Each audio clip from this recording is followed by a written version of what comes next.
today and tomorrow. I'm going to give you as much as I can give you.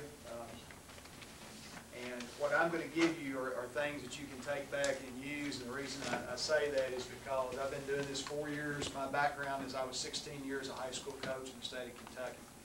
When I started coaching at the University of Kentucky, what I tried to do during all those 4 years that I was there was that anytime the high school coaches came in, I tried to give them what I wanted when I was a high school coach. Because most of the time, when I went to clinics, I walked away with things that didn't really pertain or didn't relate a lot of it. So I know that over the last 4 years, there's been many high schools throughout the country that have come and visited us, and most of them have spent their time with me while they've been there.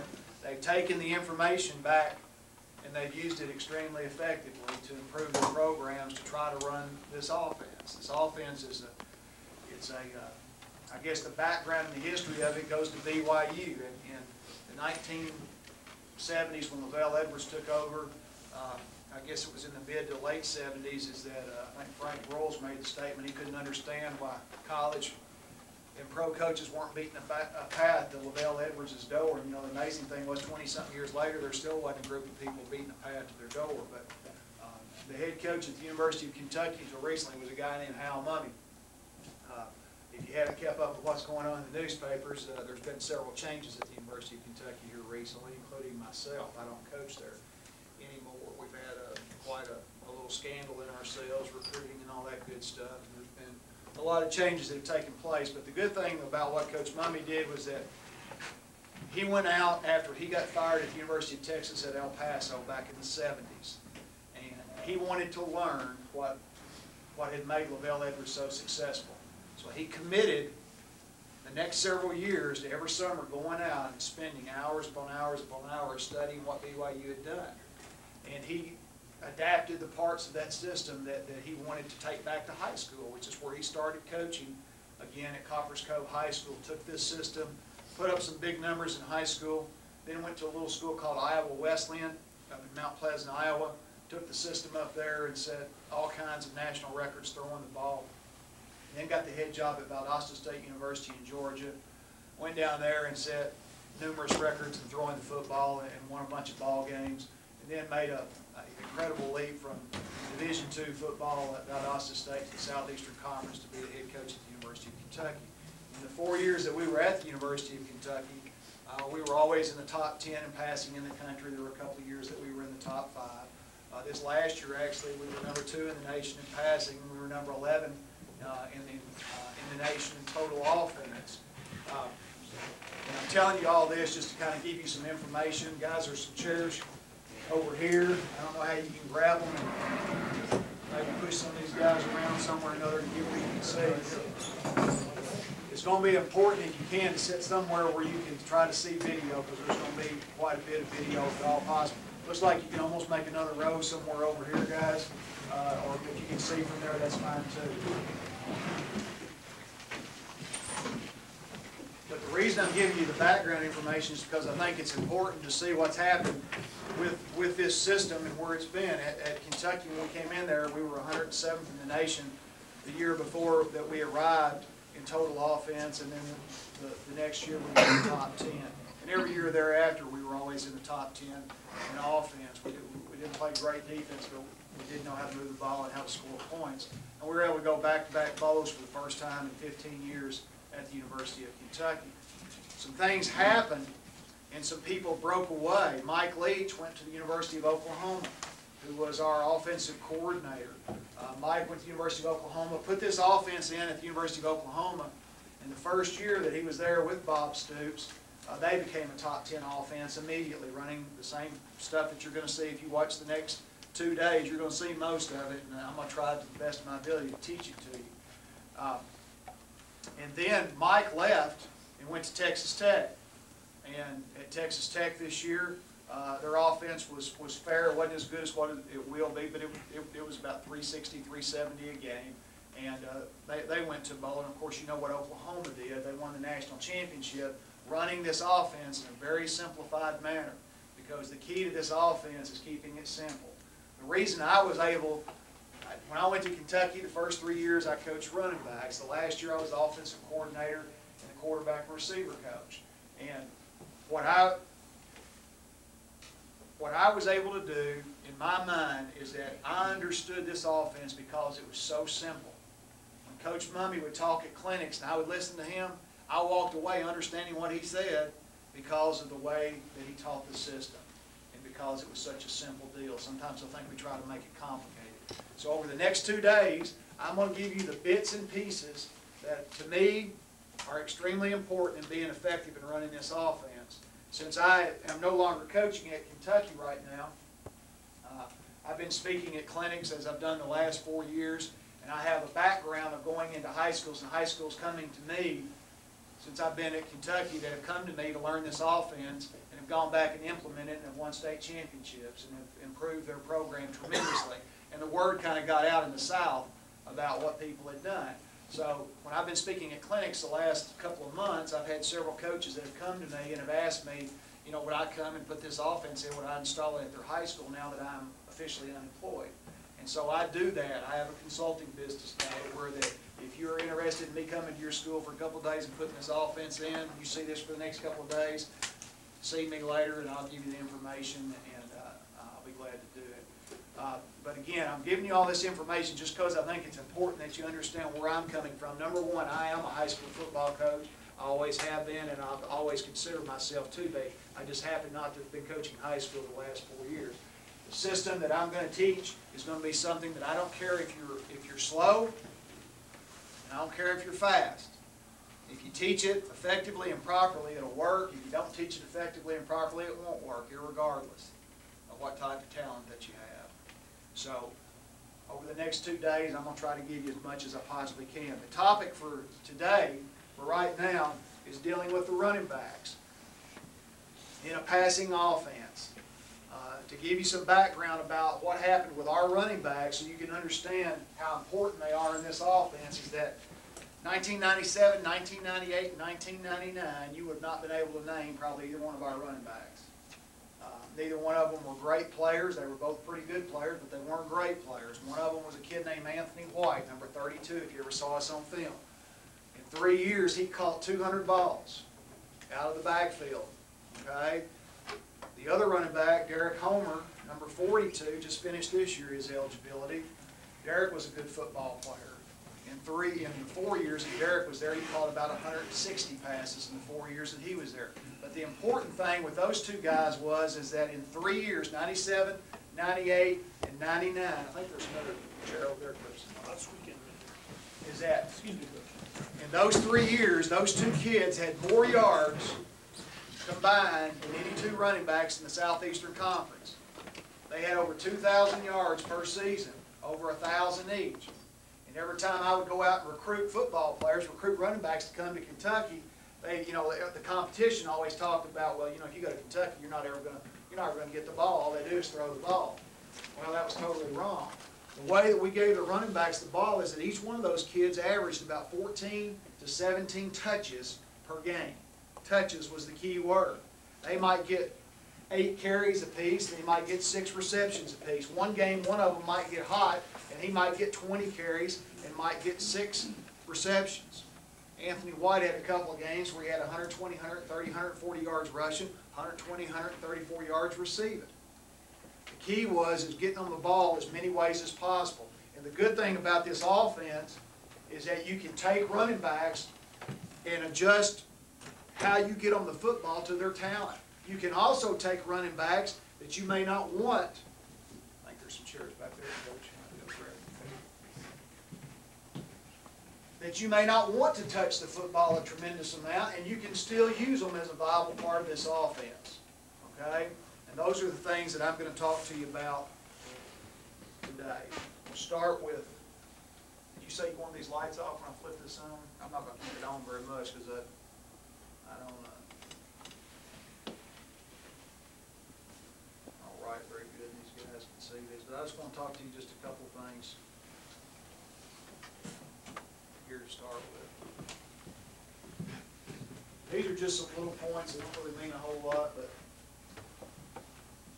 I'll see that. Okay, a running back in this offense, the most important thing is versatility. It doesn't mean that you can't adjust. It doesn't mean that if you've got a stiff guy that's 220 pounds, that's basically a guard, that's got some type of talent that he can't play in this offense. There's a place for him in this offense, which I'll talk to you about a little bit later. But the best guys in this offense are guys that are versatile. They may not be great runners, they may not be great receivers, but they're good at both things. Okay? They've got the versatility to run and catch. It's critical in this offense, it's critical that they understand that they must make a commitment to be a great blocker. I don't care if they're 165 pounds in the Southeastern Conference, which we had a kid that we played some at that size, is that he knew one thing. If he was going to get any playing time on the field, the one thing he must be committed to doing is he must be committed to blocking. And there's two types of blocks that he had to be good at. Number one was picking up the blitz. Whether it was an inside blitz, A-gap, B-gap blitz, or whether it was an edge blitz, he better be good at it.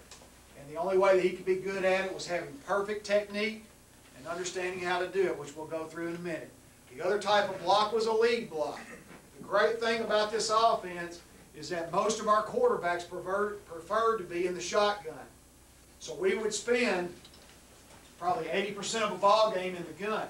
When you're in the gun and you throw the ball 60 to 70% of the time, linebackers normally have to cover backs coming out of the backfield. So when a back releases, whether he releases up, whether he releases arc, whether he releases at an angle, the linebacker in keying him and reading him doesn't know if he's running a route or if he's coming to blocking. That's why you can get by with a 165-pound running back in this offense, because in the gun, the quarterback's taking the snap, backs begin their releases, and a backer can't tell as to whether or not he's coming to lead block on him or whether or not he's running a route. And if he's coming to lead block on him, many times the linebacker will be soft, because again, he's not quite sure as to what he's going to do. And there'll also be times to where we chip the guy, where it looks like we're going to block him, we chip him, and then release one way or another. So you can get by with that. As I said before, if you end up in a two-back set in this offense, which we were a whole lot, when we had Derek and Anthony, the first 3 years we were in two-back probably 50 to 60% of the time at least, is that you want to try to even the touches out, because the fact that if you do even the touches out between those guys, you don't end up having a key back. When we went to one back, we just kind of rolled them in and out. There would be some games Derek got hot, and so we go to one back, I leave Derek in. Derek wasn't hot, Anthony come in. Or if one of them gets tired, I roll the other one in and out. It's a good way, if you've got two equal players, a good way to do it. I wrote that little note up there about the 6,000 yards in 3 seasons those guys had. Anthony White ended up being only the third back in the history of the NCAA to have 1,500 yards rushing and 1,500 yards receiving in his career. He ran about a 4.65 and he weighed about 190 pounds. He wasn't a very big guy, wasn't a very strong guy, and he wasn't a very fast guy. In the SEC, that's not very big, not much speed. Some of the other things that we do that were a little bit unusual that allowed us to have backs that weren't extremely physical is that the way that we practice, which I'm going to talk about some, I think the last session that I do tomorrow, is that we never, when the season started, took our backs to the ground, never. Even in August, we never took our backs to the ground. Now, that didn't mean that on defense, when we lined up and we did a spirited team deal against defense, is that they didn't get taken down. They did. But it wasn't an intentional below-the-waist tackle, and that's the key. Everything that we did with those guys, we never wore long pants. From the first day on, from summer on, we wore nothing but girdles and thigh pads. And by doing that, it prevented people from ever hitting below the waist. We tried to protect our players. So now we could get by with guys, and this was huge for me. I was a running back in college. I wasn't very damn good, but I was a running back in college. I played at a school called Murray State. I think I had the honor still of being the slowest back in the history of the Ohio Valley Conference. I mean, I think I had 1 year 99 carries for 299 yards, 2.9 per carry. I had one game once I had 30 carries for 42 yards. Our favorite play was remember the old Green Bay sweep where they pulled both guards and they handed it off and the back got the ball and then bellied about 3 yards? That was my play. That makes a lot of sense. That was good coaching, wasn't it, for a guy that had that great speed. The one thing I remember from those days is that on Tuesdays and Wednesdays, they beat the hell out of us. On Tuesdays and Wednesdays, I'd come off a game and have 25, 30 carries, and then I'd go out onto the practice field and then have to play the game again. And I never got healed. And so I was very appreciative of the way that we practiced to where we did not beat our backs up.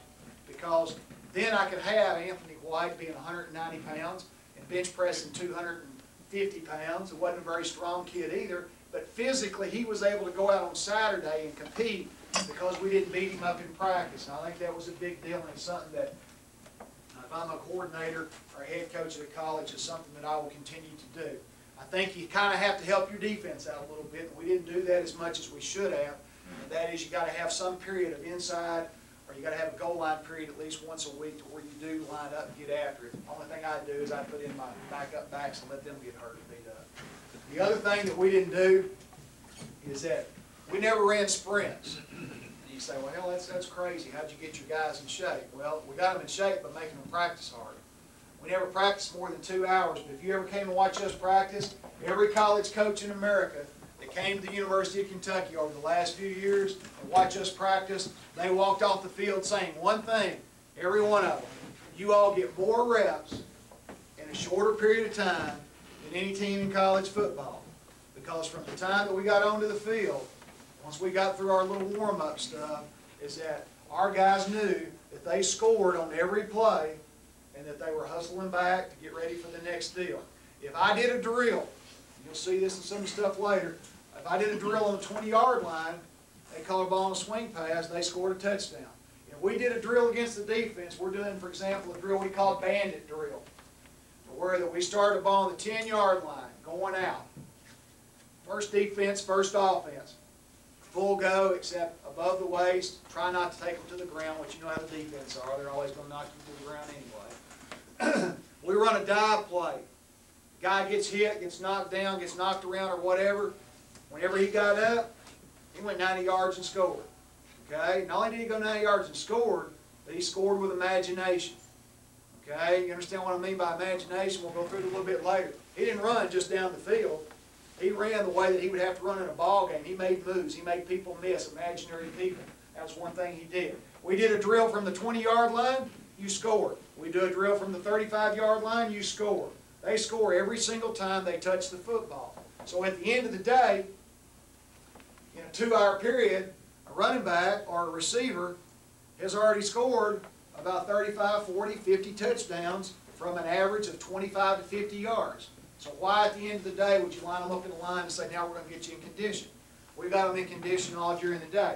The other good thing about that for us is that we had great camaraderie and great spirit. When practice was over with, there was not a deal where we lined up and said, all right guys, now line up, we're going to run you. We did our whole team that way, including our offensive linemen. Our offensive linemen didn't run sprints either. Our offensive linemen spent 70% of a game doing this. Well, they did that about 120 times a day during practice. And then we have a little 10-minute screen period where we have all our big fat guys that we're running our screen period, and they're running, and we've got stand-up dummies all across the field as players, and they're running, they're going to their blocks, and they're rolling, throwing, and rolling, and knocking them down. That 10-minute period, they're breathing heavy, and they're busting their tail, and they're tired as hell. But at the end of the day, they didn't sprint either. And again, that was a great mental thing for us.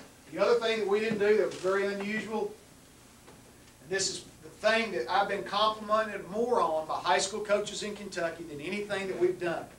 I've had them come up to me the first time Coach Mumme spoke at a clinic, and he said, you know, we don't stretch. Everybody looked at me because, you know, here I was, a local high school coach that all the guys knew, and they're walking up to me and they're going, shit, that guy's crazy. What the hell do you mean you don't stretch? Well, really, we do stretch. But you know how we stretch? We tell them, we're on the field at 2 o'clock, you better be stretched by the time you get there. And then when they get on the field, here's what happens. They're in noose drill. We're doing one of our little warm-up drills. You look down the line, the guy's up, and there's 6 guys behind him. All 6 guys behind him are doing this. One of them's sitting on the ground doing his growing. One of them's got a trainer that's pushing him down. They probably stretch more than any team in America.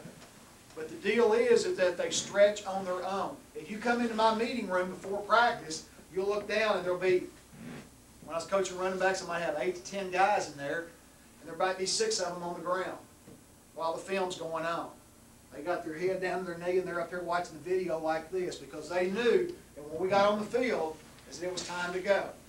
was, we gave them the 15, 20 minute, let their bodies start flowing, their juices start flowing and all that. But here's why that was such a great thing. Number one, everybody's body is different. Everybody's body is unique. You got some guys like Homer and White. Anthony White never missed a practice, never missed a game in his entire career that he was at Kentucky. Not one ever. He stretched for maybe 30 seconds. You know why? Because that's all his body told him to do. Derek Homer, on the other hand, also never missed a game while he was at Kentucky. He'd stretch for 30 minutes. He'd stretch during meetings. He'd stretch on the field. He'd stretch during drills. You know why? Because that's what his body told him to do. Everybody's body is unique and different, and that's just a neat little concept that was effective. That was effective for us. It's something that I promise you, if you try it, it'll be one of the neatest things that you ever do that you really like. These are some of the things that, in my time in coaching running backs, from a high school coach to a college coach, that I think are the most important things for me. And I'm going to show you all these in video and on film, but I want you to have a chance, and if you want to take a note on them, you could. Number one is leverage. I don't care who you are. I don't care how tough you are, how big you are, how strong you are. If you don't get leverage, you're going to lose almost every single battle. I could stop every film at the University of Kentucky, and I'll show you when we're watching some of the tape here. And if the helmet of the blocker or the helmet of the runner was below the helmet of the defender, he won the battle. 95% of the time, he won the battle. If the helmet was above the helmet of the defender, he lost the battle 95% of the time. It's very simple. It's the principle of leverage. It's something that a guy figured out. Wasn't his name Archimedes or something like that? Well, he got it, figured that up a long, long time ago, and it works. Every single thing that you do, from blocking to running, etc., you must get leverage on them. And that's how I defined leverage. I defined leverage to my players as I could stop the projector, I could show them the helmet, and I could say, I wonder what's going to happen when I put this thing back on again. You're probably going to get your butt whipped. And that would be what happened most of the time. And they always knew. They knew. If their helmet wasn't below, then normally they weren't going to win. That's how I defined leverage. Next thing, finish everything. We had a kid for 3 years at Kentucky named Kendrick Shanklin, who was 5'7", about 165 pounds. He came from Baton Rouge, Louisiana, from the same school that Warwick Dunn came from. Kendrick wasn't real fast. He was a 4'6", guy. He was a really good athlete. He was a tough cookie, a hard, tough-nosed kid. He was always going to be a role player for us. But the one thing that Kendrick knew is that in order for him to get on the field and to play as a running back, is he had to have the attitude that he finished everything. That means that when I'm a running back and I'm on the sideline, and I'm running down the sideline, and that defender comes, that cornerback comes, and it's the last step, is that we didn't ever do this.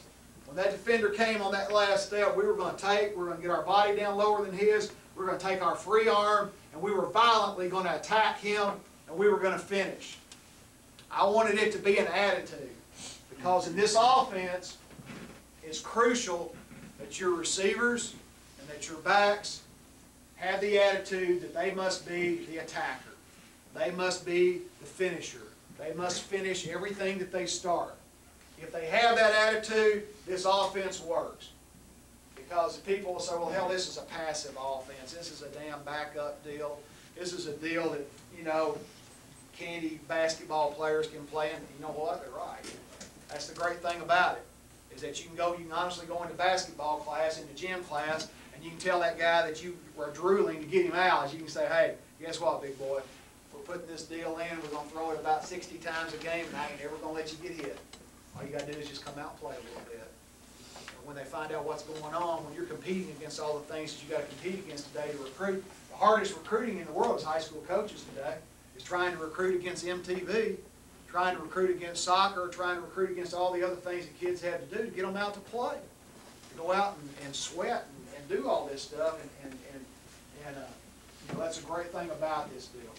All right. Third thing is have a great base. And I talk about squats and fist fights. Can you imagine if you were going in to do your max and squats, and they told you right before you did squats, is that you were going to have to keep your feet close to each other when you did squats. How much could you squat like this versus how much could you squat like this? Every player tends to understand that because most of you guys have got them in the weight room and they're doing squats. And they understand that the wider their base gets as wide as their shoulders, they can do maybe 400 pounds. They take it like this and they do it, they reduce it into half. Same thing in a fist fight. We're going to go outside after this is over with and we're going to fight. Here's the deal, okay? I have to fight you the entire time with my feet like this, okay? If I get like this, I've got a pretty good base and I can get a pretty good punch. But if I'm like this, hell, the only thing I can do is jab, and you're probably going to whip my butt. And most of my players could understand that.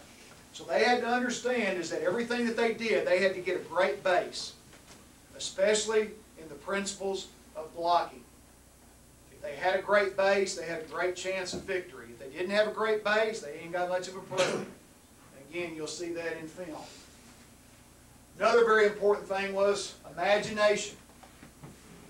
This is one of the things that you know, when I first came to Kentucky, I know that when I started coaching in the Southeastern Conference, I know for a fact that there were coaches on our staff that didn't respect me because they thought, well, what's this old high school coach? He never even coached college football.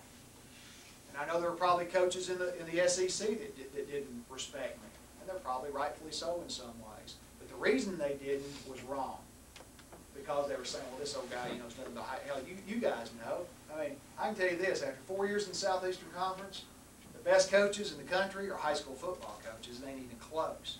It ain't even close.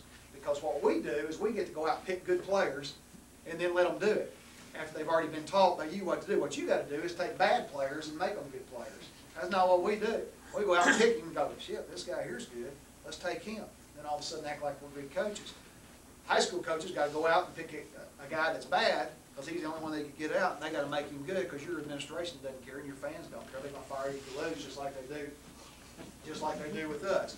One of the best things that I ever did as a running back coach at Kentucky, there are a lot of coaches who came to us, including some coaches from the SEC. Probably one of the top running back coaches in the SEC gave me the greatest compliment, and that was that he came to my practice after he saw me speak at a clinic, asked if he could come to practice and spend 2 days a week and play him for the next 4 years.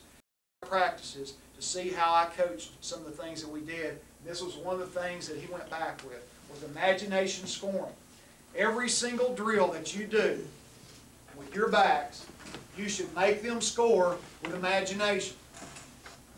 Scoring with imagination means that if I run a swing route and I catch the ball and I've got 15 yards now to the goal line, is that how many times do you call a swing route and run 15 yards straight in the end zone, nobody touched you?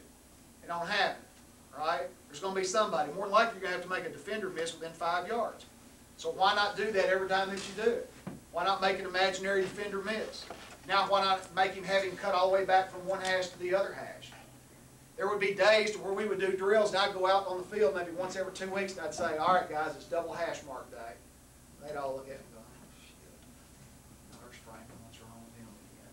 Well, double hash mark day meant that if they caught a ball on one hash, they had to make a move, they had to cross the opposite hash, they had to make another move and come back to the first hash before they scored a touchdown. Why did I do that? I did it for one reason. I wanted them to know that practice was important, and that if you practice something and you did it effectively, you're going to get better at it. And I also wanted them to get in the habit of scoring on everything that they did. Next thing, violence, attack. The one thing I wanted in a running back's mind is that he is the aggressor, he is the attacker, and he will attack violently. He will finish everything with violence. And again, I think that's an attitude that is important as a running back. And I don't care who they are, I think they have to adapt that attitude. Sometimes they may not like it. I promise you this, number 32 for us, he didn't like it. I'll tell you one thing, he's playing the NFL today because that's the attitude that he eventually got, that he eventually adapted. They need to be the violent person.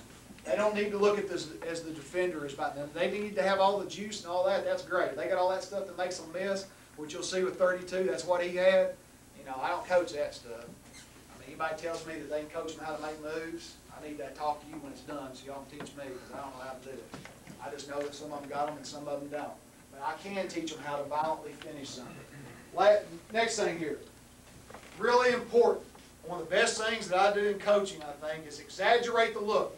If you're going to coach this offense, it's crucial that your running backs and your receivers all catch the ball 90% of the time when it's thrown properly.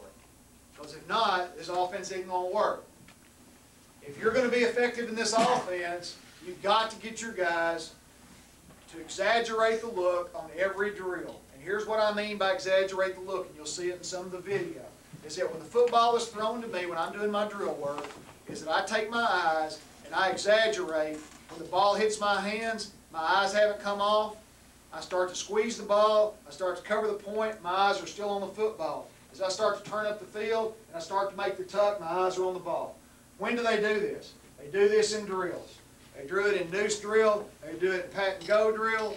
And then hopefully what happens is that it will become a habit that they won't think about. You got guys that got great hands. I had a kid come over to my house the other night, one of our players that I recruited at Kentucky. Great player, got phenomenal hands. I mean, good Lord blessed him with just incredible hands. One of those deals where he can run down the field. He's 6'7", 250 pounds. He can run down the field. Ball can be thrown, comes behind him. He can reach behind his back like this, take his eyes off the ball, feel the ball, catch it, and bring it in. But here's the problem with that. Under pressure, it's 3rd and 8. The game's on the line. You do all the same things. That ball comes behind. He looks at it like this. He does his eyes like that. He drops the ball under pressure. It's 4th and 7. The game's on the line. Biggest game of your coaching career. Wide open in the end zone. His eyes come off. He drops the ball. Exaggerate the look of the football. If you're a good hand guy, you won't ever drop one. If you're a bad hand guy, you're going to catch more than you drop. So exaggerating the look is a very important thing. Vision. It's something that I coach off of film. It's something that if you're the running back coach at your school, if you can get a little girl or somebody that maybe once a week in practice, especially in the summertime, you can go out behind your backs and you can film them running the ball, and you can just stop the film and show them what would have happened. I never tell them where to run the ball, never. We point them in a direction and then we let it happen. But what I'll do is ask them a question. What did you see?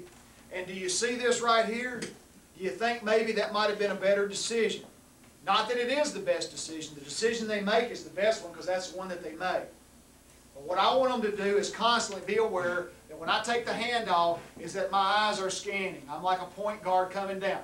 My eyes are scanning. The hole may be here. That may be where it's supposed to go. But you and I both know with all the things that defenses do, the hole may be supposed to be here, but it may be right here back in the A gap to the opposite side. So if you'll take a video, and during, especially in the summer, just make a couple of points to where that with their eyes that they can scan the field and find daylight. Most of them, again, it's something that you don't teach. They either got it or they don't.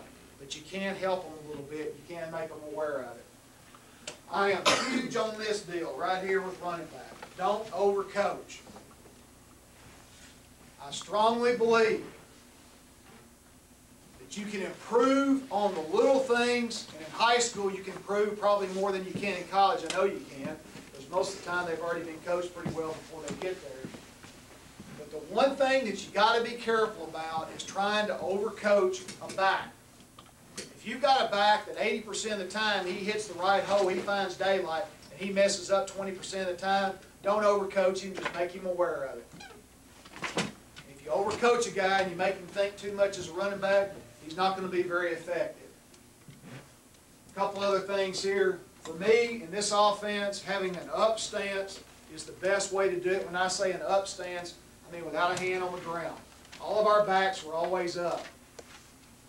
The reason is because of the vision that was needed in order to be able to find the defender to run routes on.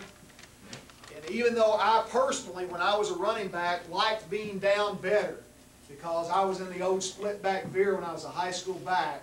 Most of the time we were straight ahead. In this offense, there were very few times that we were straight ahead.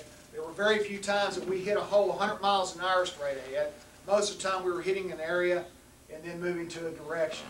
So most of the time our stances were up, and it's an effective stance that I liked, especially in this offense.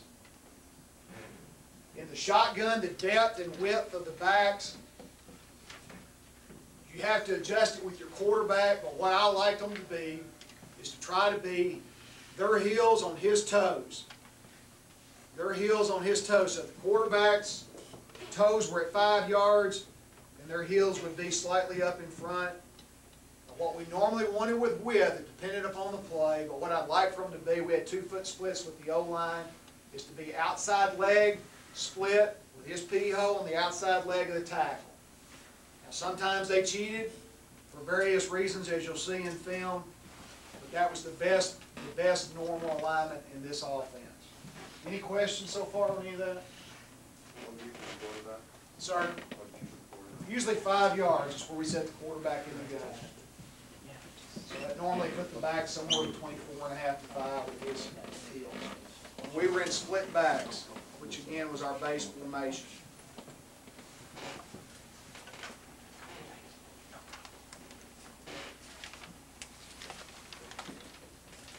If you take one full day or one full week, some of this stuff you can't do every day. These are the things, if you can read that, and I'll try to go through them. I know my writing's not very good, I apologize. Start with the top here. This would be the things that in a week of practice that all of our running backs would do in a week. Every single day, when they came onto the field, they would do cones and ball switch. Very simple, easy drill to do. When they walked out on the field, there was a set of about 6 cones set up at 45-degree angle, about 5 yards apart from each other. When they come onto the field, they knew I didn't have to say anything. First thing they did was they come on the field, they got the ball. Every one of them had a ball. And they would slowly, this is something half speed, quarter speed, is they would slowly trot, beginning at the first cone, they would slowly trot the opposite cone with the ball in the outside arm, coaching up the points of ball coverage, which we'll talk about when we get on tape, okay? Slowly trot over, sink their hips, stick the toe in the ground, take the opposite hand, reach over the top. You'll see that again here in a minute on the ball switch drill. Switch over the top, point and plant, trot over the opposite cone, stick, exaggerate the stick, point and plant, and turn. This is just a warm-up drill, but during this time period, the things that I'm looking at while they're doing it, trying to get loose, we're trying to work on sinking the hips, we're trying to work on sticking the toe in the ground, and we're exaggerating, taking care of the football, and reaching over the top for the ball. And again, some of this stuff you'll see here on tape in a minute. I just want to try to give you the daily routine of a running back in this offense and the things that were important in that. Okay, the next thing here, we're quarterback handoff and special stuff. That's the easiest way I can put it. In our offense, our quarterback didn't spend much time handing the ball off in practice. He spent most of his time with receivers or with running backs and throwing routes. So we took about a 3 to 5 minute pre-practice period. This is pre-practice before we start, into which that we would go through a couple of the base runs and anything new or special that we did that day. And this was something that, again, we're still 1/2 speed at best. Okay? It was the only timing part that we had with quarterbacks in this offense. Individual routes we did during special team periods for guys that weren't on special teams. For example, number 32, Anthony White, that you'll see in film, never played on special teams. So when the special team period would go for 15, 20 minutes, starting quarterback, who was also not on special teams, and 32 would do timing stuff with each other, and that's one of the reasons they were so good. He said every little piece of time you have during practice, if you've got a special back, it's going to catch 5, 6, 7, 8, 10 balls. That's when you're coaching him up, and that's when he's getting his timing and confidence with the quarterback, is during any of those special times that you have. We also would do something called pat and go every day. You're going to see that here in a minute on tape. But basically, it's a period to where all the receivers are in one line, and all we're doing is getting a release. We're coming off the ball. We're running down the field. We're catching the ball over the shoulder. We're exaggerating the look, put the ball in the proper arm, trotting down the field, and again getting loose. Then, when we broke off, the running back started doing, we would go to our routes. When I did routes, you'll see it here in a minute, I would normally do them from the 15-yard line going in, unless there was a route that caused for more, I needed more field. Most of the time, most of our routes are short routes anyway. These are the routes that on a weekly basis, we would get all these routes in. Here's a good way to do this, guys, is that if you go out, for example, you guys play, do y'all play on Fridays or Saturdays? No? Okay, we'll act like it's a Saturday deal, that way I'm more comfortable with it.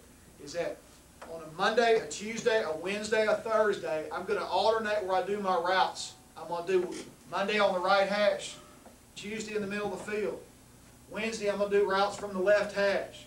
And then on Thursday, if we have individual, which we normally didn't, but I might go back to the middle of the field. Here's why. Is that every route requires a different type of width if the ball's on one hash compared to the other hash. For example, if I'm running a swing route, especially in high school, in this offense with the wide hashes, if I'm running a swing route, my width marker is normally the numbers. But if I'm running a swing from the hash, my width marker now is halfway between the numbers and the sideline. So we run swing every day.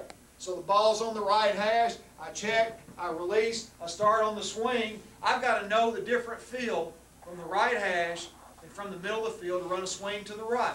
So we run swing right. I now end up outside of the numbers, looking up the field, ball's thrown, I catch, score with imagination.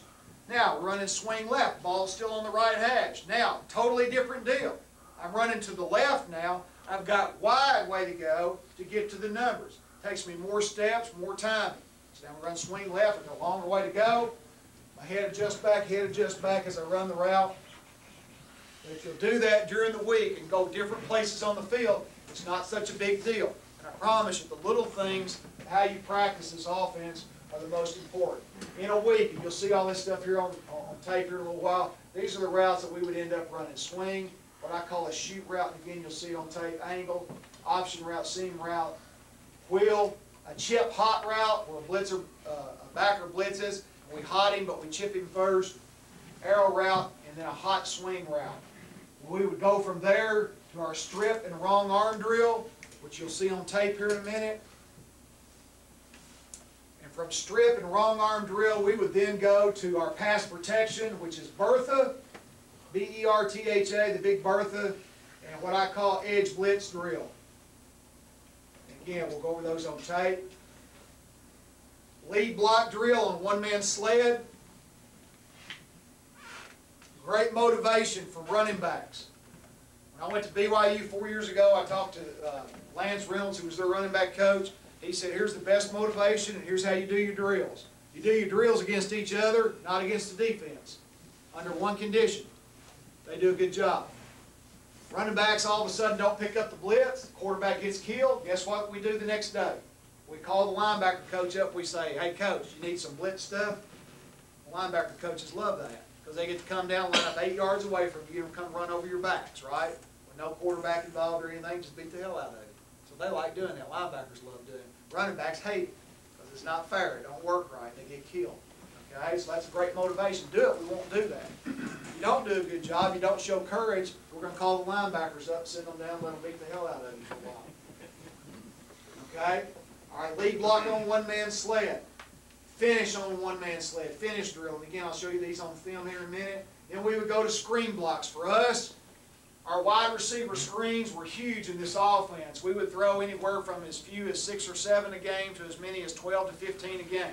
So our receiver, our running backs, normally either had what I call a ball block, where they were attacking the balls of the defensive lineman. And then the reason they would do that is that what happens when somebody's getting ready to hit you right here? What do you do with your hands? They come down, right? If your hands are going up, and a guy hits you right here, normally they come down right before he hits you there. So that would be our aiming point, is to try to get their hands down. We would do that drill, and then we would go to, if we were doing the stretch, which we didn't do a lot of it, if we did, we'd go to arc blocks, and then we would have routes on air, which every single day, Every week we would have the basic routes that were the base of our offense that we would do against dummies or trash cans. If you couldn't afford to stand up dummies, we would run the routes of the day from the 35-yard line in. 5 quarterbacks, 5 receivers go back, run the route. 5 balls are thrown. According to the reads, if read number 1, the ball should have been thrown first to the deep guy. Then the next guy, read 2, read 3, read 4, read 5. Everybody catches the ball, everybody scores a touchdown. Okay? And then we would do our team screen drill, pass skelly, and then team. That's the basic everyday scenarios of this offense. What do you call that read drill?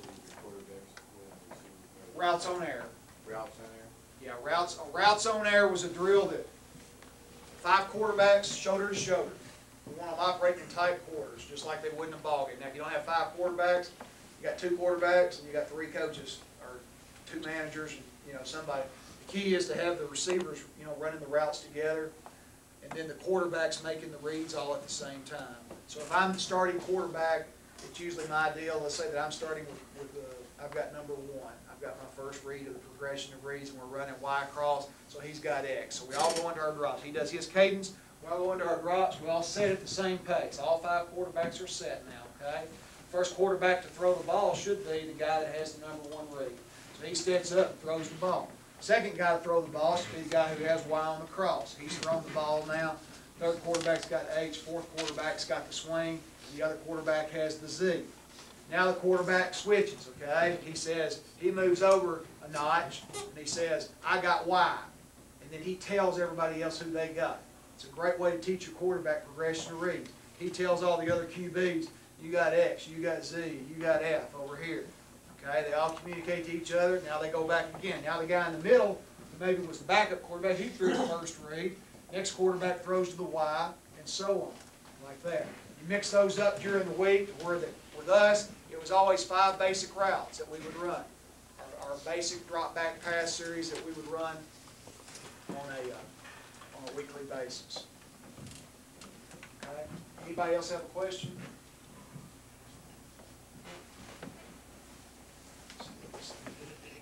Turn up the field, I will strip them. I'll make sure the ball is covered up at all the points, and then I will strip them.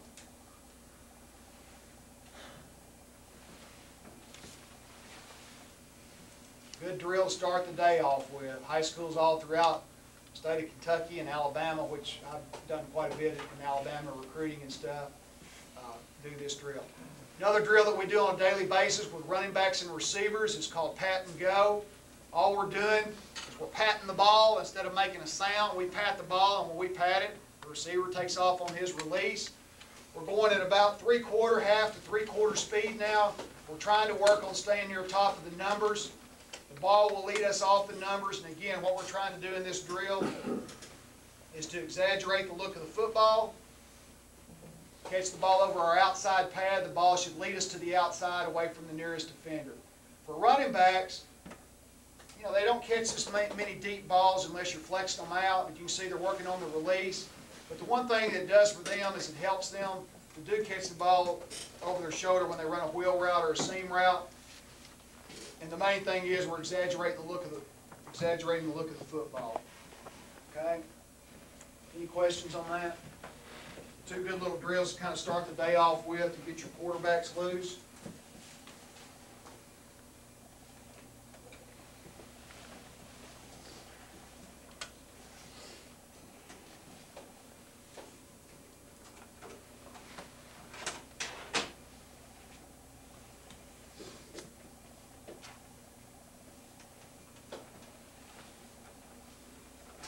Some of the daily fundamental skills and drills that the backs do. Okay, starting off here with strip drill.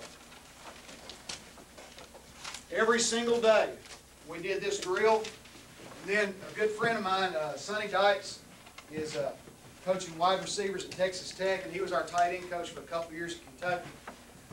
Another little thing that I would add, guys, at the end of the day, every day, if you'll do ball security drills, even though you've already done this, when practice is over with, if you'll take everybody who touches the ball and you divide up into 3 or 4 stations, and you do a 30-second to 1-minute ball security drill. Like we would do strip drill again or wrong arm drill again. We might do 2-ball blaster, where we had 2 balls and run through the blaster machine. One coach at each station, 30 seconds to a minute is all we did it with each coach. It ends up being about 3 extra minutes at the end of practice. Here's what Sonny told me. They finished the year without losing a fumble. They weren't great on offense this year, but they didn't lose fumbles, so they still won enough games to go to a bowl. You give them about 10 fumbles, they probably won 5 games instead of 7 games. Okay? What it does is it plants the seed in those guys' minds as to how important ball security is, just by you, instead of yelling and screaming at them about a fumble, just by every single day, whether they fumble or they haven't fumbled, if they do extra ball security drills. On the strip drill here, every day we did this, and then we do this about, as you've seen on the deal a while ago, about midway through our little individual period, is that what I wanted them to get used to is that today, you know, college football and NFL football, that's a huge deal, is stripping every tackle. What I want them to get used to is the feel of not seeing the strip, because most of the time they don't see it. And I want them to get used to feeling all of a sudden a hand come across the ball, across the arm, underneath. So when they're walking in this drill, you'll see them strip from behind, strip from here, strip from the side. And some of them, you know, it's funny when they do it with each other, they just beat the hell out of each other when they're doing the drill. I mean, just really get after each other when they're doing it, which is not the intention of the deal. But the fact is, they do enjoy it and they understand it. What I'm looking for in this is making sure the point of the football is covered. You know, you ever go to clinics, they always talk about the 5 pressure points of football. I never could figure that out. I just tell them to cover both points of the ball and not to have any air and keep it high and tight. If it's high and tight, they don't fumble. If it's low and loose, guess what happens? They fumble the football. High and tight, points covered, keep the ball in tight, no air behind, and watch them as they do this drill as they're walking through. All I had them do was walk up and walk back about 10 yards every day, 1 time each. Walk up and walk back was 1 time. And then I also have them switch the ball. If you can see him switching the ball, watch him go over the top and grab the opposite point. Over the top and grab the opposite point of the football. The other thing you see that your guys will do on this drill is that they'll walk dead armed. When you first start doing this drill, here's how they'll do it. That's not natural, is it? They don't run touchdowns like that. So when they do this drill, you want it to be a natural drill. An arm should move like it naturally does. When I switch it, the arm continues to move like it naturally would move.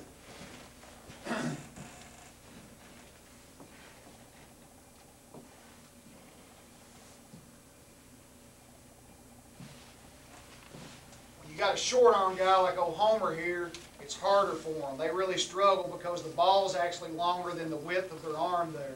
If anybody's got any special things on how to teach that, please tell me afterwards, because it's harder than hell when a guy's got little old forearms like that. We weren't big into punishment stuff. Usually the punishment was that they didn't play. I mean, that was. But see, in college you could do that. In high school, I mean, hell, he's the best you got. So our deal was, my deal with fumbles was, don't talk about it much. Is that try to coach the fundamental part. But if I know one thing, if you get it in a running back's mind about fumbles, they're going to fumble it over and over again. You got to just try. Yeah. But with the noose drill, how deep was that when you did it? Quarterback's drops. Normally we line the ball up at 5 yards. Okay. Okay. So he threw it like 5 yards? He was throwing about an 8-yard pass. Okay. We wanted him throwing darts because he's just loosening up. This is called the wrong arm drill. You want to start the ball in the opposite arm. They've gotten into open field. And here comes a defender. First year I was at Kentucky, I didn't tell them that they had to switch the ball, or I didn't talk about it. It cost us about 4 fumbles by this kid because he had the ball in the opposite arm, the wrong arm. Defender came, he kept it in that arm, and defender stripped him with the ball. So I started doing the wrong arm drill. Put the ball in the wrong arm, have them switch over the top, and have the defender try to strip from front and from behind. Again, you can see here, he takes the ball here. The ball was in the right arm, but as the defender came, he puts the ball in the opposite arm. Now he's got a violent arm to attack the defender with, and the ball is in the opposite arm away from the defender. Again, you can see it here. The ball's not necessarily always, when you're running to the left, going to be in the left arm. Again, you can see it. Now he's got the ball in the outside arm. The same play, actually. The ball goes to the outside arm. And you can see there again, he's finishing every run. Okay, swing route drill, one of the big things, and you're going to see this here again in a minute. I'll coach the little coaching points. You'll see it on tape here a little bit better. You'll see several of these in a minute. We run swing routes. Here's, to me, are crucial coaching points on running a swing route. I've seen it from a long time ago where it was the banana deal, banana back in this deal, and start to head up the field, okay? Here's the way I coached it, and I felt like it was extremely effective. First of all, on the release, if we were, most of the time in our offense, we were check release.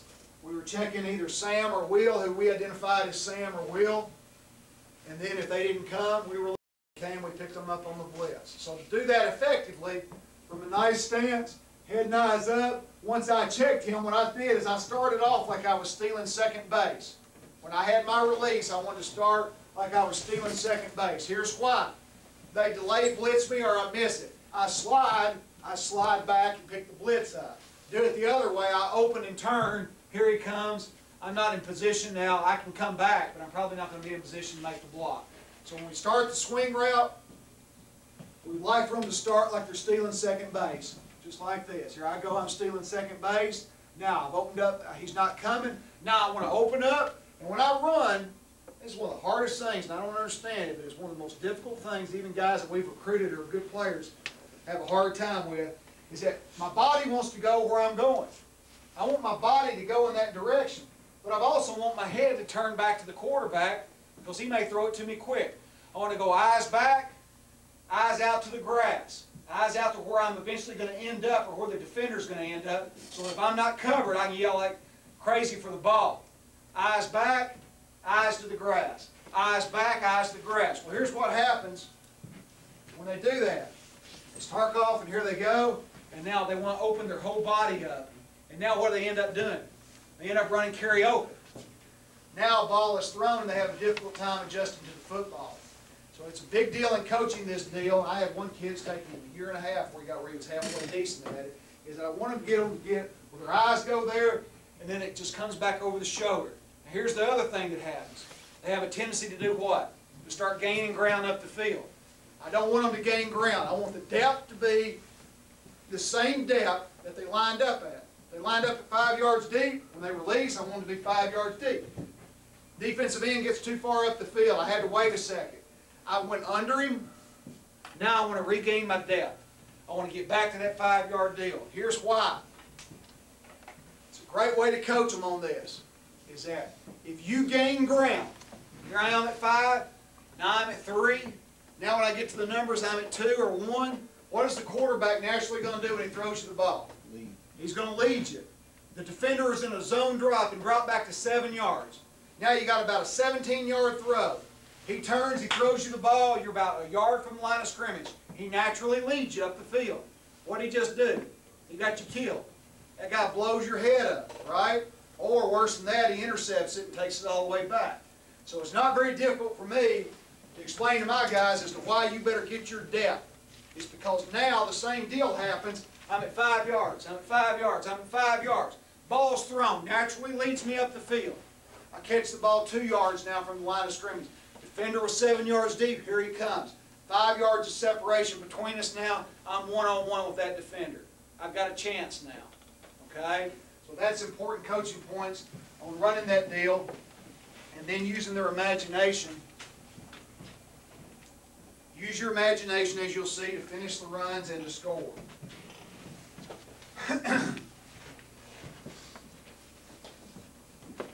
See what I'm talking about with imagination?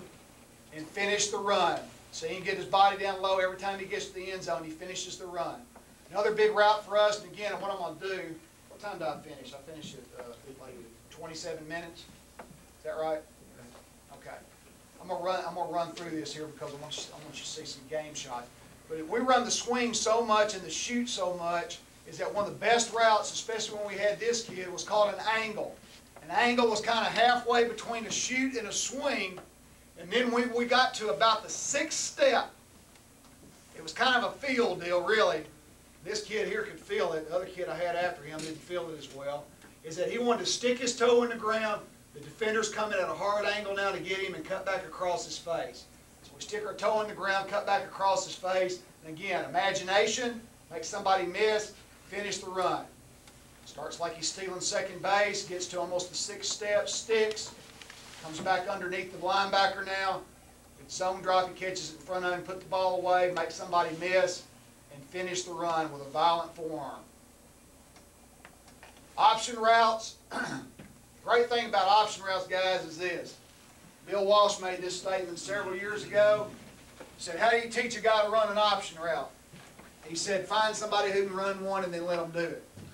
And I thought, well, that's right. I mean, and you can coach the fundamentals of it. You can coach them, get the body down low. You can coach them with a little outside stick and a break. Bottom line is, that kid right there, 32, he caught 200 balls, and probably 80 of them were option routes, and I didn't teach him nothing.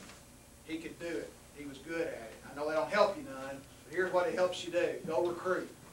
Go recruit somebody out of basketball, probably your point guard, and tell him, son, all you're going to do is release out of the backfield, work on a little low linebacker. He's going to try to hit you, but he can't. We're going to throw you the ball, and you ain't ever going to get hit. Okay? All we tried to do in this deal was I loved it from the backfield a lot better than I liked it when we had him flexed out. Because usually you got to match up with the linebacker now. Okay? So he would take his release again, start like he's stealing second base, then he would get his shoulders square up the field, release up to about 3 to 4 yards normally, and then try to work the guy square, head fake stick, and break the ball, break it outside or inside on him on the route. Again, you'll see some good game shots of this, and you can see how I might. Quarterback's reading that same relationship, right? Yes. Well, I tell you what we did. One of our best plays was what we call Y across the old deal. You've seen Lavelle Edwards draw it 90 million times. And we would read it. We would peek at X deep, Y on about a 15 to 17 yard cross, and then H run the option out of the backfield. But what we did with this kid is about half the time we would change the reads. We would call Y cross H. That told the quarterback read it H to Y. We would release him out, get him on the backer. We'd read him first. He wasn't open. Come back to Y. He ain't never got covered yet. I mean, people couldn't cover him. And again, I was a great coach for 3 years on that deal. I wasn't near as good after he was. Again, you can see how much we emphasize that. Is that all right, there's a zone drop deal right there, okay? Now they zone drop, they backed off and bailed out. He hooks it up. And again, we want him squaring his shoulders back up the field, doing like he does in noose drill, and busting his tail up the field. See here, there's the swing route. See the imagination part? This is a great deal. Imagination, every time you catch the ball. There's the angle route now. And again, you'll see some more cut-ups of this here in a second. I'm just going to let these run because I've got pretty good tape here with some of these cut-ups. Option route again up here. Gets on him, breaks it outside, and again, you'll see some more shots here in a second that'll give you a little bit better angle of this. A little inside option route now, zone drop. Just come set it down, straight up the field, and score. Option route here, outside break his leg. Great coaching there. Okay, lead block. Really good drill here. And what you see is the way that I set the drill up is that have the coach or a manager or whoever start away from the one-man sled. That's who I'm going to block. Okay? As I progress towards him, he moves. Now, why do I do it that way? Because that's how it works in football, right? I mean, we're lined up, we're running inside lead, and there's the backer right here, right in front of me. Here I come and take off, and he goes on an A-gap blitz. Or here I come and take off, and the guard comes over and blocks this guy, and he's right in my way. It don't never work out to where that we just run straight and hit a guy, does it? So why would you practice it that way? You're setting your kids up for failure. So set the drill up the way it would work in a game. He starts at a guy, the guy moves, watch his feet. Remember what we talked about. Wide base and stance, leverage, helmet under helmet. That's the things that we're coaching here. That's what we're trying to get done. Wide base, leverage. Don't cross over the feet. is I come, I'm not going to knock the living dog out of the guy because it normally doesn't happen that way. Try to keep my head and eyes up, try to stay square, make an adjustment. You'll see this guy right here on the lead block. As he comes to block this defender, the hole closes. He has to adjust. Now when he adjusts, that's the little drill we've been running. He makes a little adjustment. He don't kill him because it very seldom happens that you can kill a guy on that deal. But real nice adjustment here. Adjustment, the hole clogs, gets on him, gets leverage. He got leverage, he won the battle. Same thing here. This time the hole opens up perfectly. Wide base, exactly the way you saw it on the dummy a while ago on the one-man sled. Wide base, good drive. How do you teach the hand as far as pouring the tag? What I taught with the hands is take the hands, try to use, they can have the fist closed, but when they come to punch, I wanted the fingertips to come to the top of the shoulder pads. When they hit, it was fingertips right on the top of the shoulder pads. And here's why.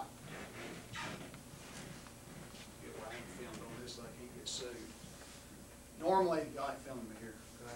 All right. Normally what happens is that when the fingertips hit the top of the shoulder pads, when you punch and fingertips hit here, they have a natural tendency to slide. Okay? And I'm not telling you you don't ever coach that. I never coached it in my life. But here's what happens is that the fingertips slide right here. When the fingertips slide right there, you know what happens? Defenders tend to stop. And here's what they do, especially on pass blitz. You'll see this a little bit later. Is that they get hit right here, fingertips slide, head comes back. Next time they come on blitz, they start head faking. They don't try to bull rush them. They don't try to run over them. So if you'll take and punch right at the top of the shoulder pads with the hands, is that let the fingertips slide open then. And again, I would never say that. I would never coach it. It just naturally happens. It's just something that does. So that's not right. Well, it ain't right for them to hit me either. It ain't right for them to hit the quarterback hard, but they do. Okay. Big Bertha. If you ain't got a Big Bertha, get you a big manager, put a big dummy in front of him and call him Bertha, okay? And try to simulate this drill. We would usually start underneath the pole and try to slide under to keep the wide base. And what you can see now is what I just talked to you about. His hands are loose, he's relaxed, he's going to try to keep helmet below helmet, wide base, feet move. He's going to take the fingertips and he's going to punch the top of the shoulder pad, and then he's going to stay in the base and wait again. Here he comes again, and there's three words that we're going to say. Patience, leverage, violence. We say those three words during that drill. Patience, leverage, violence. Be patient. Wait as long as you can, because in our league, and just like you guys' leagues, the guy over there playing linebacker that just come on a blitz might be playing running back on the other side of the ball, might be 6'2", 215 pounds to run 4.5, and he might not just want to run over you. He may come in and give you a head fake or a juke. If you shoot too early, if you go and attack him right off the bat and you miss, your quarterback's dead. Here's the great thing. If you wait as long as you can wait, a lot of times the ball's already thrown, and you ain't even got to hit him. My guys like that. 32 love that part. I said, sometimes you ain't got to hit the guy. Okay, he'd love that. He'd sit there and act like he's tough. The ball's thrown, the guy'd stop and run. He'd act like stick his chest out and stuff. Okay? Be patient. Leverage. While I'm patient, I've got leverage. I'm lower than him the entire time. If I got a small linebacker, they hated it. I swear, they'd rather block Javon Curse from Florida when he was playing the wheel linebacker for Florida than they had the 5'10" linebacker from Vanderbilt, because they couldn't get leverage on him. It was harder to get leverage. And then at the very end, it's a street fight, guys. You've waited, you've maintained leverage, you've made your punch, and now it's a street fight. You better get violent. You've got to get, it's a nasty deal now. You got to get after it, and you got to enjoy it. You got to enjoy that part of it. If you don't, it's going to be a long night. And here's the other thing about blitzes, guys. Teach your running backs this. The first quarter is the key to blitzes. If the first quarter you stone them, guess what happens? You score touchdowns, because they're probably in man. And hopefully you got a good quarterback and somebody out there that can get open. Then they quit doing what? They quit blitzing, right? Then you ain't got to do it. But guess what? If they come back here and they run over you a few times, you're going to have to do it all night long. Good motivation part. You see the feet, he's waiting as long as he can. He's waiting with a wide base. He's waiting with leverage. He extends and he punches. He has a short little jab step. Steps shortly to him and punch. Okay, good deal here. You can see him wait. Watch helmet stay below helmet. Look at his base of his feet. Punch. The guy runs the angle at him. He runs him on out. His hands eventually ended up high. You can see it again here from this angle. Pretty good deal. Helmet, look at helmet. See, that's what I do every day with film, guys. Stop that film and say, why did you win? How come you won? Coach, I won because I had a good base. My helmet was underneath his helmet. I was patient, and I got violent with him. Because Couch was throwing the ball.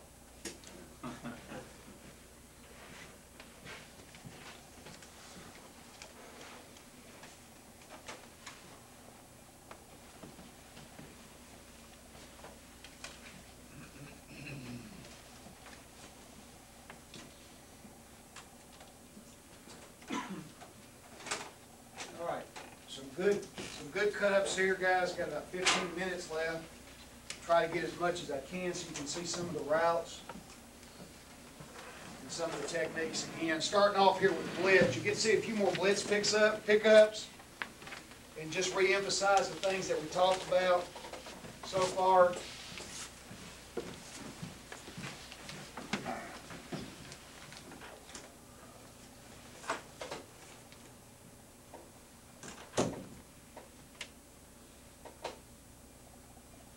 See it better from this other angle here. Watch the back on the left, right here. See you get helmet lower than helmet there at the end. Okay, again, same thing up here. Same technique that we saw a while ago. I think you'll see it from the other angle a little bit better. Right here, here he comes. Patience, leverage, violence, keep the feet moving. If he tries to sidestep you, you're going to have to run with him. What was your average release time? I don't have a clue. You know? No, I honestly don't. I'm sorry that I don't, but I honestly don't know. You know, we always tried to, people who would come to us and would ask us, those types of deals, like they'd say, we got to have the ball off in 2.7, or we're going to have the ball off in 2.5. Coach Mummy would say if it takes 5 seconds, I want 5 seconds. Which ain't fair, but that's what he expected. So if I was gambling and guessing, I would say we were probably about 3.2 to 3.5. And that's because we demanded it. And that's why some years with Couch,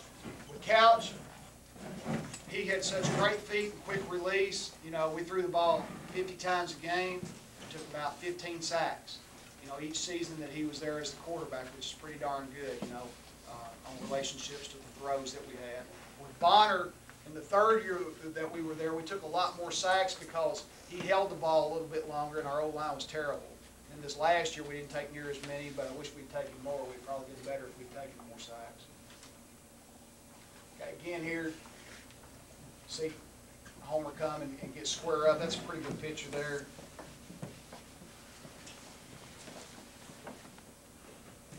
Real good job here on this one. Watch this from the uptight. Watch the back on the right here. Watch him slide, under control, nice pop, and then run with him. Had a little guy coming in, a little bit more athletic, and had to run with him. Now we get an edge blitz. No, it's the inside blitz again. I'm sorry. We'll get an edge blitz here in just a second. See why you want to set it up? You want to set it up to where that it's more game related. Excuse me. Every one of these remote controls are different. Good slide here. Get on this other one again. When you set up the drills, make them game related. Okay, and this blitz here, he has to come all the way to the opposite A gap from his outside position, but he keeps his base. Watch him keep a nice base. Nice base and keeps running with it. Now on this one, you get an edge blitz from the outside. Again, nice wide base. Good job with leverage. Good job keeping the legs running right here. Here we come on the edge. Wait, wait, wait, wait. Under control, helmet under helmet. Good imagination, finishing the run. Okay, again, edge blitz up at the top. See it from this angle. Right here. edge, weight, patience, helmet under helmet. If my helmet's under helmet, I got a great shot at winning. Swing techniques. Okay, remember, try to keep the same distance. Right here on the right, as he opens up like he's stealing second base, head swivel because you might get an early throw. Head swivel, now imagination. Head swivel, you might get an early throw. As soon as you clear the hump, look for the first time. Now use your imagination, get the ball in the end zone. Up here at the top, head swivel early when you get around the hump. Turn the head. The ball may be coming early, make the first guy miss, get us 5 yards. Watch him, he gets around the hump, starts like he's stealing second base, turns the head and eyes, looks for the first time. Okay, again here up top, look for the ball. He gained too much ground here, but he got so over anxious he was trying to get in the quarterback's eyes. Because he was so wide open, he was screaming like crazy for the ball. You watch this from the other angle again. Okay, this is a good coaching point. What we teach our backs on swings. When you know for sure, you're guaranteed, you know you can get 10 yards, you yell like crazy for the ball. And every one of them had their own distinctive yell. Anthony, when he would yell for the ball, he'd go, woo! And Couch knew, if he heard woo, he knew I'm throwing him the ball. Because he guaranteed him 10 yards and he got it every time. And the other thing about Anthony wasn't going to yell if there was any possibility he could get hit. Okay? So if he yelled, he was telling the truth. Homer, on the other hand, yelled no matter what. So Couch didn't pay no attention to Homer. Homer would start yelling, Timmy, throw me the ball!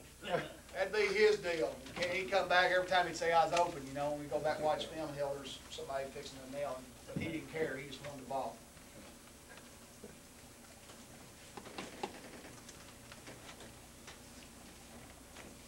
Again, it's important when you get around the hump, look for the ball quickly and then head swivel back again to the grass. Good job there coming down and helping out. Good football player. Great job here. I put this one on. Remember we talked about the hash marks? Ball's on the opposite hash. Look at his width. Bust your tail to get to the numbers because there's somebody filling in this void right here on the route. You must stretch the field. You must get to the opposite numbers. Good job. You didn't get the ball, doesn't matter. Stretch the field. Hustle, bust your tail. That's why that kid was 165 pounds and got to play a lot, because he did things the right way.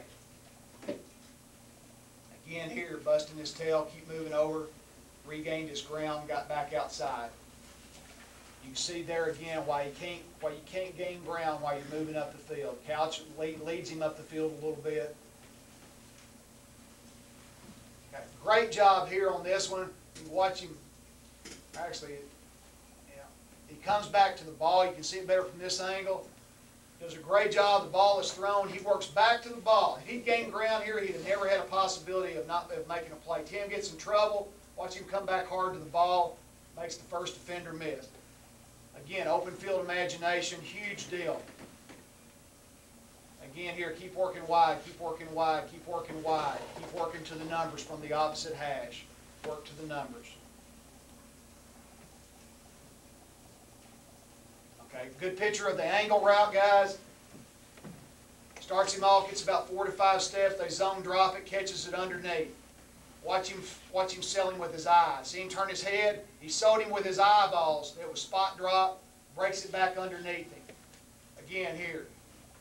He'll sell him, starts like he's stealing second base, zone drop, cuts him back underneath the zone, straight up the field. Great little route if you're playing a zone drop team, or if you're playing a matchup man team and you got a guy that makes people miss, make them miss on the cut. Again, zone drop. This guy here tried to match up with him. He had a great feel for it. Watch him again. Watch him with his eyes when he releases. He always did a great job selling people with his eyes.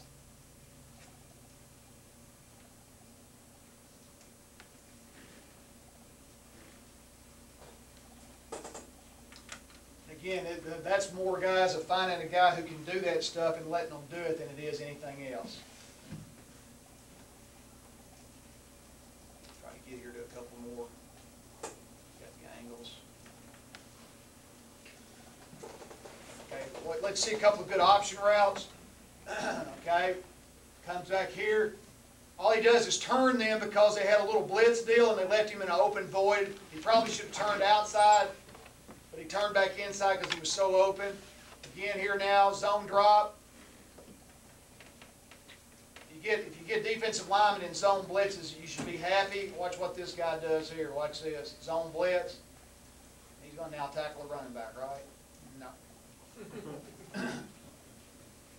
Okay, again, here you get matchup this time. He matches him up. Now he gets on him and then separates. You get matchup for man. Get on him and then separate. Break away. Get on him, square him up, separate with speed. If you get matchup man, get on him and separate with speed. Here he comes again, sticks him, breaks him hard outside. What we did on option routes is we made them go outside until they told the quarterback they were going to read it. Like on the next one, they're going to bring the safety down, try to double him. He told the quarterback on pre-snap, I'm reading this one.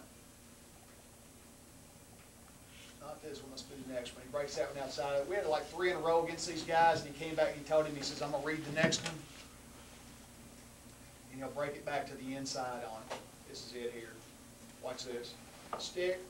Oh, yeah. Now you see, why? You understand why we want him to tell him that I'm going to read it? Here's why. Just think that if, can y'all tell that he's going to break this back? I can't. I mean, it looks to me like he's going to cut it outside. Well, what if the quarterback threw it to his outside pad right now on the break? It's called a touchdown for the other team, right? So that's why we want him to tell him. If he's going to read it, he says, Tim, I'm going to read this one. So Tim knows, hold the ball a little bit longer. Let him make the stick, try to break his leg, and break it back across his face.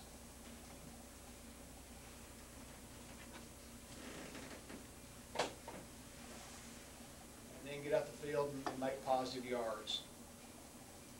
Okay, let you see a couple of shoots. A shoot, kind of just about a 3-yard arrow route, basically. Working to the outside numbers, looking for the ball as soon as you clear the hump again. One of our daily routes that we do in our passing game. Turn the ball and get straight up the field. You see why the noose is so important again. Noose drill, catch the ball, get straight up the field. Release, about 3 yards depth. If you shot an arrow and it landed out of bounds, it would be 3 yards. That's what I tell them that their aiming point is on that. If I took a bow and arrow and shot it out of bounds and it landed 3 yards, that's where my aiming point is when I release on the route. If I have to go underneath the hump, again, get back out to the outside quick. Spread the field to outside the numbers. Minimum assignment is get to the numbers.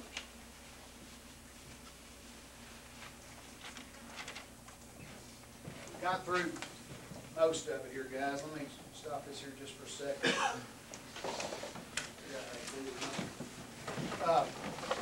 We've got a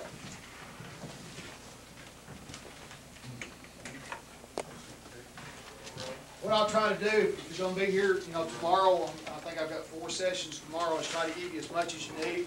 And anytime in between sessions that you want to stop and talk about something, I'll be glad to do that. Again, I really appreciate you guys' attention, and I appreciate y'all having me out here. So if you've got any questions, feel free to ask. If not, I guess the session is over with until I guess the next one starts again.